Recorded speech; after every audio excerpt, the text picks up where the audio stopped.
ગુજરાત વિધાનસભામાં તાજેતરમાં પસાર થયેલા ગુજરાત યુનિફોર્મ સિવિલ કોડ 2026 બિલના વિરોધમાં ગુજરાત મુસ્લિમ હિત રક્ષક સમિતિ દ્વારા આજે સુરત ખાતે જિલ્લા કલેક્ટરને આવેદનપત્ર પાઠવવામાં આવ્યું હતું. સમિતિના જણાવ્યા અનુસાર ભારતીય બંધારણના આર્ટિકલ 25 હેઠળ દરેક નાગરિકને પોતાનો ધર્મ પાળવાની સ્વતંત્રતા છે. મુસ્લિમ સમુદાય માટે નિકાહ, તલાક અને મિલકતની વહેંચણી જેવા પારિવારિક વિષયો પવિત્ર કુરાન અને શરિયતના આદેશો મુજબ ચાલે છે. યુસીસીના અમલીકરણથી આ વર્ષો જૂની ધાર્મિક પરંપરાઓમાં સીધી જ દખલગીરી થશે, જે મૂળભૂત બંધારણીય અધિકારોનું હનન છે.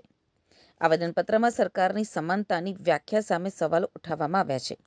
સમિતિનો આક્ષેપ છે કે આ કાયદામાંથી આર્ટિકલ 342 અને 366 હેઠળ અનુસૂચિત આદિજાતિને બાકાત રાખવામાં આવ્યા છે. જ્યારે એક મોટા વર્ગને મુક્તિ આપવામાં આવે ત્યારે તે યુનિફોર્મ એટલે કે સમાન નાગરિક સંહિતા રહી શકતી નથી. આ જોગવાઈ આર્ટિકલ 14ના સિદ્ધાંત વિરુદ્ધ છે અને માત્ર એક ચોક્કસ સમુદાયને ટાર્ગેટ કરવા માટે બનાવવામાં આવી હોય તેમ જણાય છે. બિલમાં લિવ ઇન રિલેશનશીપની નોંધણી અને તેને કાનૂની માન્યતા આપવાની જોગવાઈ સામે પણ ભારે રોષ જોવા મળ્યો છે. અસલમ સાયકલવાલા અને અન્ય અગ્રણીઓએ આ જોગવાઈને વ્યભિચાર સમાન ગણાવીને ભારતીય સંસ્કૃતિ તથા લગ્ન જેવી પવિત્ર સંસ્થા માટે ખતરો ગણાવી છે. આ જોગવાઈ સામાજિક માળખું તોડવાનો પ્રયાસ હોવાનો દાવો સમિતિ દ્વારા કરાયો છે.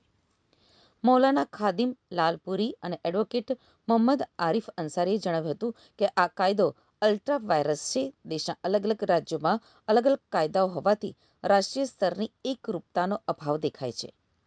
જો સરકાર આ બિલ પાછું નહીં ખેંચે તો સમિતિ સત્ય અને અહિંસાના માર્ગે આંદોલન કરવાની સાથે વડી અદાલત અને સર્વોચ્ચ અદાલતમાં કાયદાકીય લડાઈ લડવા પણ મક્કમ છે. 23 માર્ચના રોજ ગુજરાત વિધાનસભામાં યુનિફોર્મ સિવિલ કોડ કાનૂન યુસીસી કાનૂનને ખરડો પસાર કરવામાં આવ્યો. આ કાનૂનને કારણે સમગ્ર ગુજરાતના મુસ્લિમ સમાજમાં ખૂબ ભારે વિરોધ સાથે, આક્રોશ સાથે રોષ છે અને આ કાનૂનને ક્યારેય સ્વીકૃત કરી શકે એમ નથી. એનું કારણ એટલા માટે છે કે મુસ્લિમ સમાજ એના શરિયતી કાનૂનને વર્ષોથી ફોલો કરતા આવ્યો છે. એના સામાજિક સંબંધો હોય કે મિલકતની વહેંચણી હોય, પરંતુ આ કાનૂન ક્યાં ને ક્યાંક અમને ઇસ્લામથી દૂર કરવાનો સરકારનો પ્રયાસ છે, શરિયતી કાનૂનથી દૂર કરવાનો પ્રયાસ છે. એને કોઈ પણ મુસ્લિમ ક્યારેય સ્વીકૃત કરી શકે નહીં.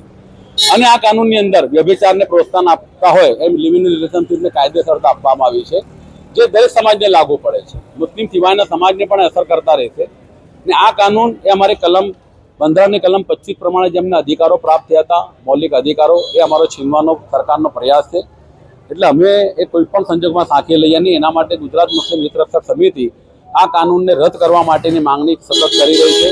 જે અનુસંધાને ગત શુક્રવારની નમાજમાં, જુમ્માની નમાજમાં સમગ્ર મુસ્લિમ સમાજને અપીલ કરવામાં આવી છે કે પોતાના જમણા હાથ પર કાળી પટ્ટી બાંધીને નમાજ પઢો અને એનો વિરોધ દર્શાવો. શાંતિપૂર્વક રીતે પણ ખૂબ સફળ રહ્યો. ને આજે એ જ પ્રમાણે ગુજરાત મુસ્લિમ હિત રક્ષક સમિતિ તરફથી આદેશ કરવામાં આવ્યું હતું કે ભાઈ દરેક જિલ્લાના કલેક્ટરને આવેદનપત્ર આપી આ કાયદો રદ કરવામાં એવી માંગણી કરવામાં આવે. એ અનુસંધાને આજરોજ અહીંયા ગુજરાત મુસ્લિમ હિત રક્ષક સમિતિ વતી સૌ ઉપસ્થિત રહ્યા છે.